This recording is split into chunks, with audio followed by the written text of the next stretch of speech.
தொழிற்சாலைகள் மற்றும் வணிக கூட்டமைப்பு சார்பில் தில்லியில் இன்று நடைபெற்ற நிகழ்ச்சியில் பேசிய அவர், பொருளாதார தேக்க நிலை, நிதி பற்றாக்குறையை சரி செய்ய மத்திய அரசு நடவடிக்கை எடுத்து வருவதாக கூறினார்.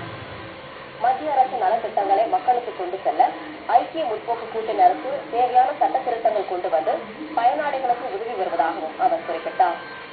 நாட்டின் பொருளாதார வளர்ச்சி மந்த கதியில் இருப்பது குறித்து கவலை தெரிவித்த அவர், நடப்பு கணக்கு பற்றாக்குறை கட்டுக்குள் வந்துள்ளது என்றும் குறிப்பிட்டார். அந்நிய முதலீடுகளை ஈர்க்க உள்கட்டமைப்பு வசதிகளை அரசு மேம்படுத்தி வருவதாக கூறிய பிரதமர், தில்லி மும்பை இடையே புல்லட் ரயில் சேவையை துவக்க ஆலோசித்து வருவதாக தெரிவித்தார். இது தவிர தொழில் மற்றும் வர்த்தகத்துறையை மேம்படுத்தும் வகையில் தொழில் பூங்காக்களை அமைத்து வருவதாகவும் பிரதமர் தெரிவித்தார்.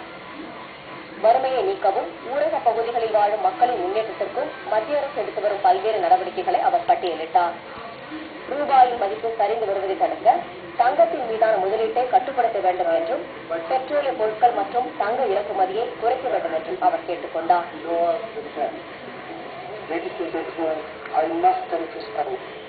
That it is not the exact growth number for 2013-14 that matters.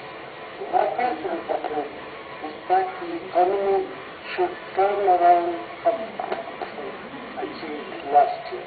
Prime Minister was addressing the 92nd.